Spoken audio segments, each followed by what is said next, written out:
The good thing about the Warriors is that they've built such a gap between 4th and 5th. So they're still hanging on to that 4 points. They've been through all their buys. If you have a look at him physically, I still think he's a 13. You know what I mean? You said that at the start of the year. I still think he will end up in the 13 jersey. I've levelled him.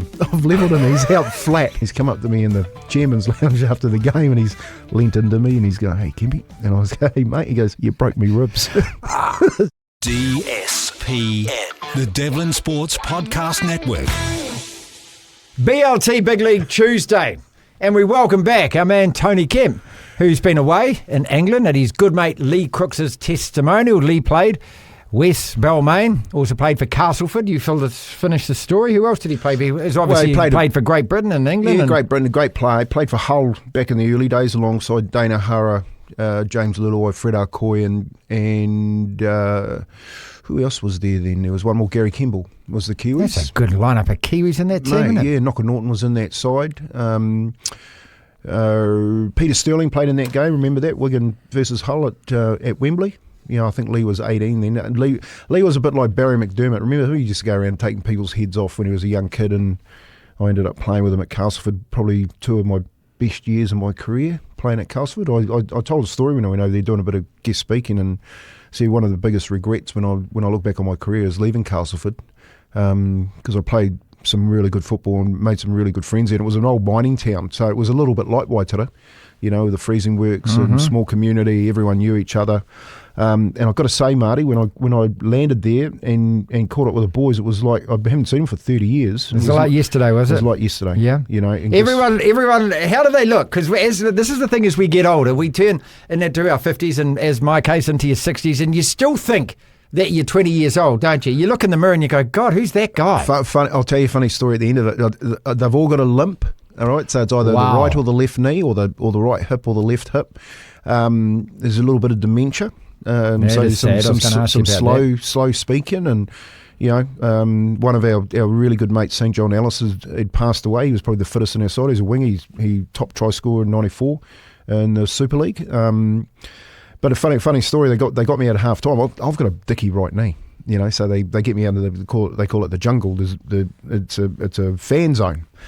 And they said, "Oh, you reckon you kick a field goal?" Because I kicked a few field goals for them, and I was like, they've got this oversized football, it's like 4 footballs in the shape of one. So I said, "How the hell am I going to miss this? I can't, but I can kick it because it's so big." And I kicked this goal. So crowd goes absolutely nuts. Brilliant, mate. Graham Steadman played for Great Britain. I remember that name. And he defensive coach, couldn't tackle, defensive coach for Scotland.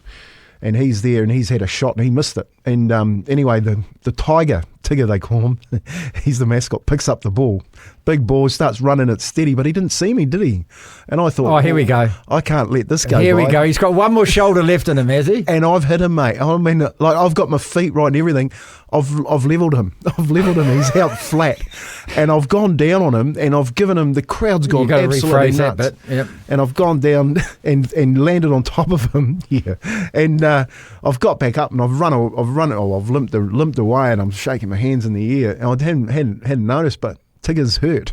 Oh no! You hurt Tigger. I've gone off and watched the second half and gone in, and Tigger's come up to me. He's taken his head off, and he's come up to me in the chairman's lounge after the game, and he's leant into me and he's going, "Hey, Kempy," and I was going, "Hey, mate." He goes, "I'm Tigger," and I go, "How is it, mate?" He goes, "You broke me ribs." So you still got some tackle left in you. So I said, "Mate, I'm just disappointed that the other team didn't bring their mascot, because he would have been the one getting it, but I couldn't let you. What was it like, again, just before we get into the Warriors and everything else, the NRL, and this is all for us on this side of the microphone and fan land who wish and imagine and want and dream and all of that kind of stuff. When you hear the roar of the crowd again, man, and you're out on that field and Yeah, look. I tell a story. When I went to Doncaster as a 17-year-old, John Sheridan and Graham Hepston were the two coaches at the time. Took me to Cass on a Wednesday night to watch a game, and Bobby Lidner ran out. And if you remember back in those days, like rectangle pitch, you are right. You could actually reach over the fence and touch them. Basically, you can smell the hot dog and the coffee they got, right? And you're walking into and I stood in the fast stand, like there was just standing space in there, and the steam's coming off the people, like you're thinking, there's steam coming off the players, but there's steam coming off the people. It's the middle of winter back then. And Bobby Lidner runs out for Castleford, and I was playing second division, and this is first division for Castleford, and they give him this almighty roar. And he carried the ball a few times and made a couple of runs down this left edge. And I just thought to myself, shit, I'd love to be running out there. And in 94, I go to Castleford and I do that. And to explain what it's like when you hear that roar of the crowd in England, you can only say, Marty, that it'd be like an All Black game. There'd only be 5,000 people, or 10,000 people, noise, and they make more noise than an All Black game. Yeah, they do. Yeah, the All Black games are actually a quiet game. We've got to change that as All Black fans, people. We've got to get behind our team. Yeah, make some like noise. The Warriors crowd on the weekend. And you've been away for 3 weeks, so you've kept up to it. I mean, this is the great thing about when you used to travel overseas, you get no pictures. You'd be reading something in the paper from 3 days ago, and so you've kept up with it.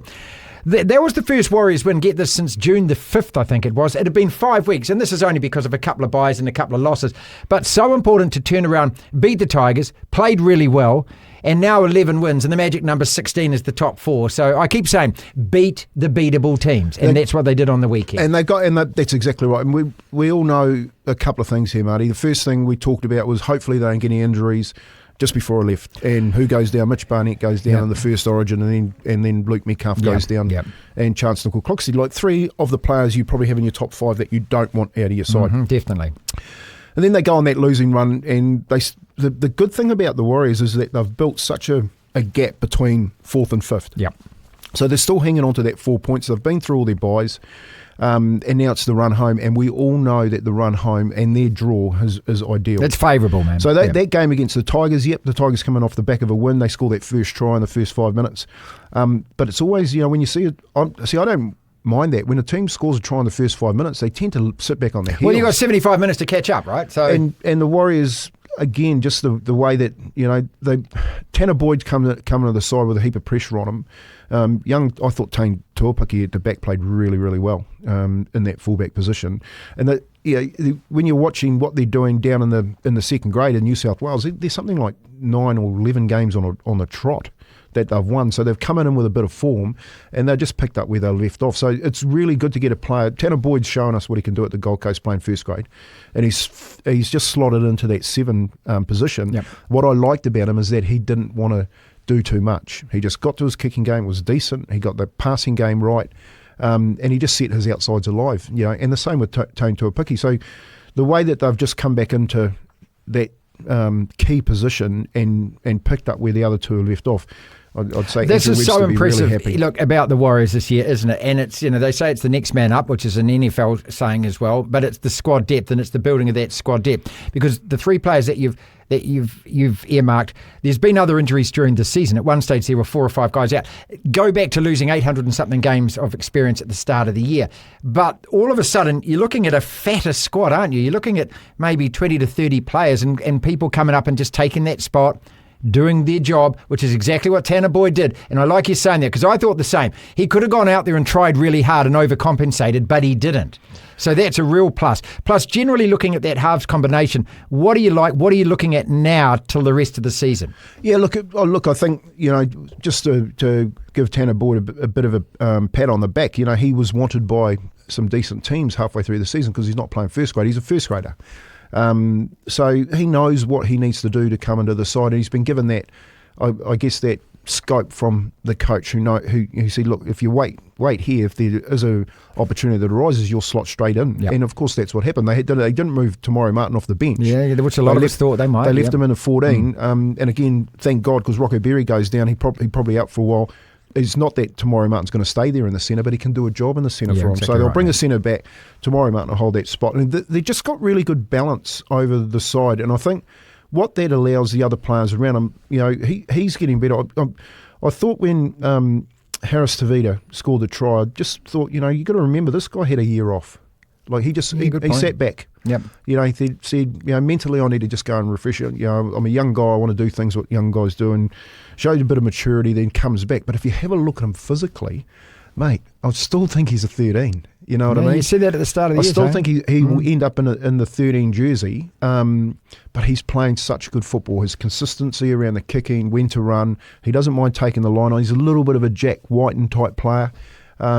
All you need for Tanah Boyd to come in here is just keep doing what you've been doing all year and letting him and Harris-Tavita just set those outsides alight. The young kid on the wing that scored that try, Dimitri, is it? Yep. Went down the sideline there. Mate, that kid, I'll tell you now, lock him up for another 5 years. He's going to be an absolute superstar. Leka, I think it was. Leka. Yeah, it was Leka. Leka the Wrecker, mate. Yeah. But even just the way that he got, like Star Tour, who he fended down that sideline, like he didn't have much room to. Just the arrogance of saying, well, I'm going to take you on the outside. You know what I mean? So Star Tour's playing really, really good football. He goes in to grab him, and then he shrugs him out of the way like a kid for 19 to be able to do that. He's a beast at 19, mate. Oh, to be able to do that to he reminds regular me first grader, it doesn't happen of the often. beast. Yeah. At the same age, because remember when Kevin got into the team, he was only 18 or 19, wasn't he? And I just remember that. He just with one hand, he just used to manhandle you one hand, didn't he? He just used to get you and throw you. He had a hell of a fend, Kev. Yeah. Very good mate of mine. Kevin Edel, we're talking very, about. Very good mate of mine. I just remember I played against him a couple of times, and you just had to get rid of that arm. Because if he got rid of you with his arm, he also had speed behind it. Yeah. He's like Meninga. For big big hips, guys, big bum, they could move once they got past on the you. ground. Yeah. Yep. So next game is against your old mob, Newcastle. That's on Sunday, and then Titans after that. We've got Titans twice in the run-in, so the run-in is really good. I'm just keep looking at it, going, okay, just win the next game, go to Newcastle and win. Newcastle are also, their form at the moment, it actually hasn't been that bad. The last 5 games have actually been win, loss, loss. But now that Kalyn Ponga has allegedly again signalled his intention that he wants out of the club and he maybe wants to come and play rugby, who knows? That's a club just in free fall at the moment, so they're ripe for the picking. So it's a tricky game, it's away from home, I get that. But the Warriors have got to win that game, and then you look at the Titans, if we can look that far ahead, and all of a sudden you're looking at there's 12, 13 wins there, mate. You only need another 3. 16's the cut-off for the last 4 years to make the top 4. Yeah, well, and they should stay in the 4. Losing that ground between 4th and 5th is going to be pretty hard for them to do. Well, when you look at what the Broncos have got, their draw, the Panthers, and we'll talk about that in a second, what they've got still to come. So I think they'll hang on to the 4. It's just whether or not you look at it and go, regular season's over, when you get to the finals, do they have the side to compete with the likes of Melbourne? Because I still think Melbourne are the favourites to win the competition. Right now, I started the show by saying that, Tony. They've won 6 in a row. Origin is over. They've got their players back. They coasted on the weekend and won that game. But again, when you look at their draw, Manly, Roosters, Eels, Broncos, Panthers, Dogs, Roosters, Broncos. You take out the Eels, the rest of those games are all teams in the top 8 at the moment. That's a hell of a draw for them to come home. Well, and you'd want that, wouldn't you? You want that coming to the back end of the competition where you've got a little bit of, fight in your game every game, because that's what happens when you get to the finals. You're going to get. I think they'll finish in the top 2. Melbourne, I don't see them finishing outside the top 2. But they're going to hit the finals ready. Out of all the teams, I think it's that, like we said, the Origin. What you do with sides, Penrith, the prime example here, where the way they won on the weekend with Cleary coming off the bench, you come out of the back of Origin with your players and they get a lift. Yep.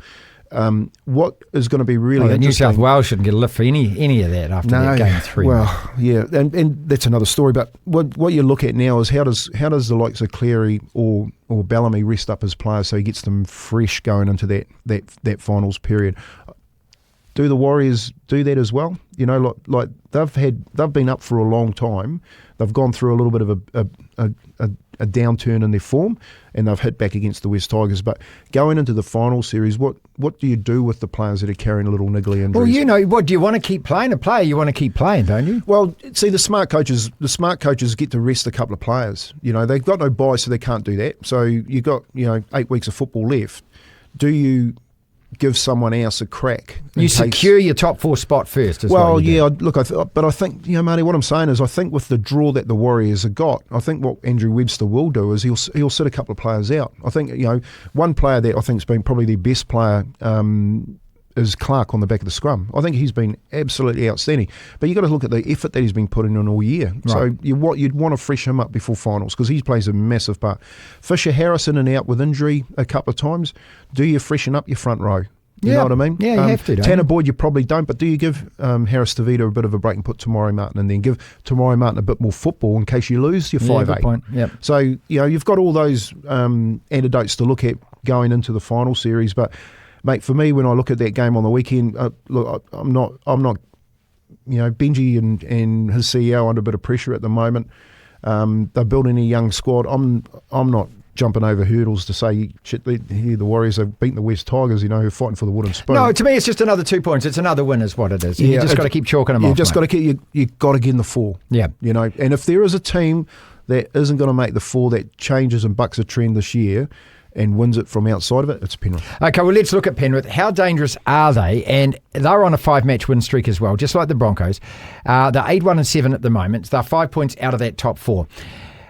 Their run home looks favourable until you get to round 24, and that's Storm. Round 25 is Raiders. Round 26 is Dogs. So for them to make that 16 wins, which is what you need over the last 4 years to make the top 4, they have to win every single game. And they've got that draw, which is probably the tiebreaker, right? Are they going to win them all? I mean, you look at Penrith, you think they are capable. You look at Penrith, you think, is this the one team that can win it outside the top 4? I mean, I'm looking at this points table. I started the show by saying this, Tony, thinking, at the start of the year, most of us were thinking Storm Penrith, right, as far as the grand final goes. Well, I'm not so sure that isn't going to still happen. Yeah. Even now, when you look at it, I know the Raiders have won 7 in a row. I know that the Dogs have had a great season. I know the Warriors are there or thereabouts and can bite somebody come the finals. I don't believe the Warriors can win this from here. I still think that the Storm are a better side. And I look at that Panthers side and think, in a finals game, would you bet against them? No. No. Yeah. Even if they're away from home, I just don't think... People say, well, they've lost so many games at the beginning of the year. Well, what they've done is won 4 championships and know how to win football games.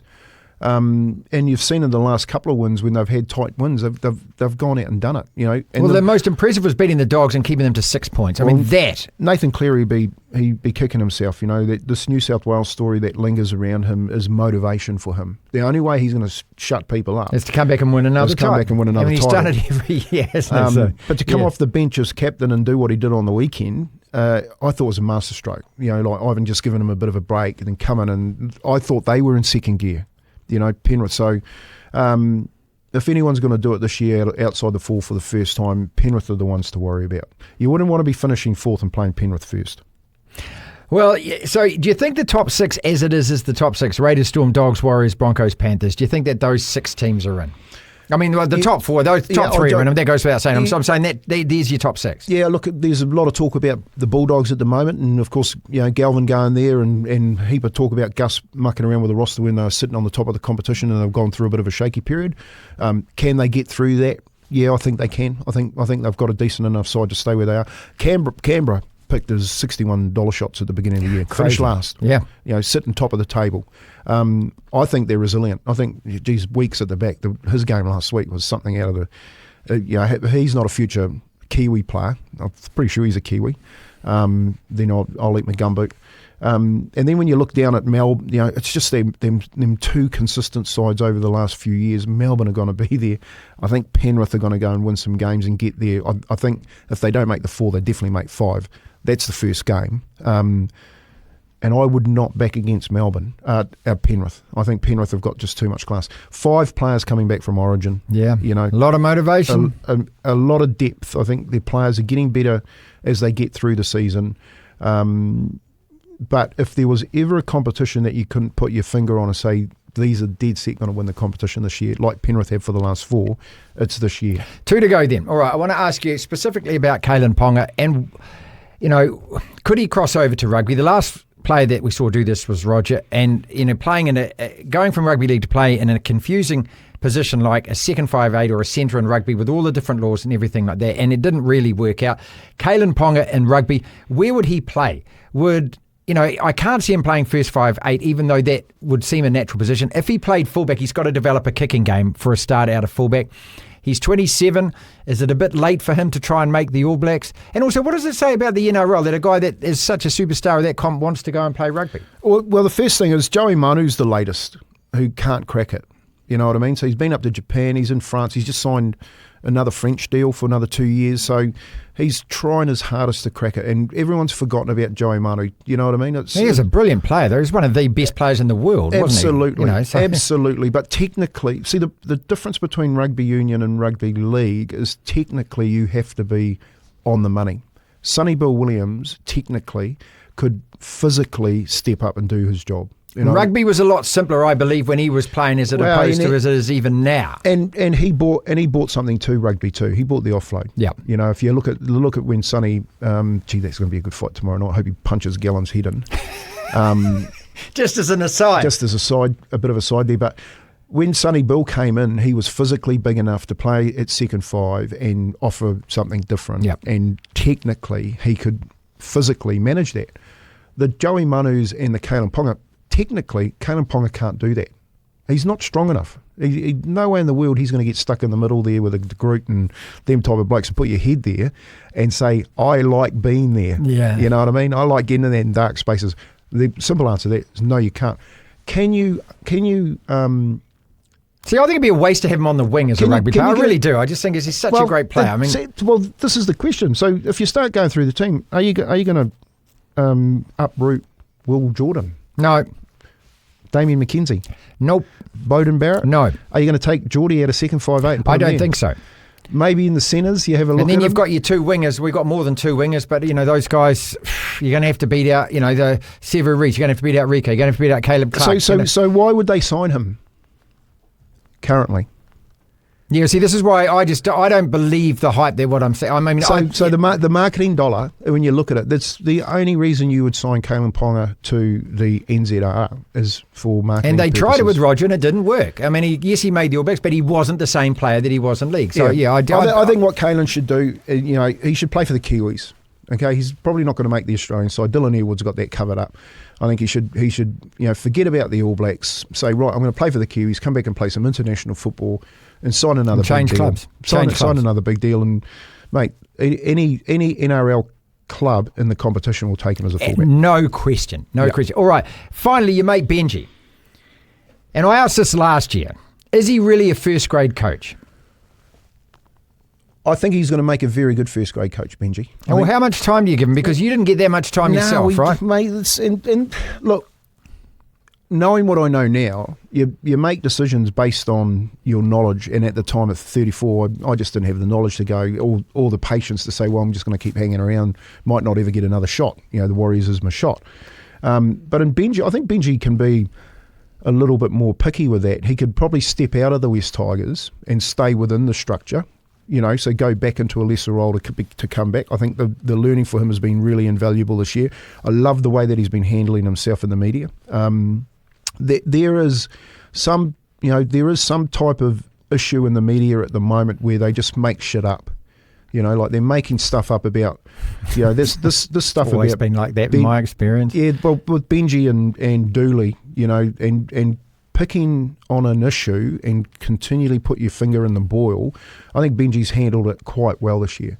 But what we know, Marty, is that teams survive on results. Yes. The first person to go will be Benji. Mm-hmm. The next person, because the CEO has to make a move. CEO. The next person to be the CEO. I see this week that Richardson's come into the firing line as well as Benji.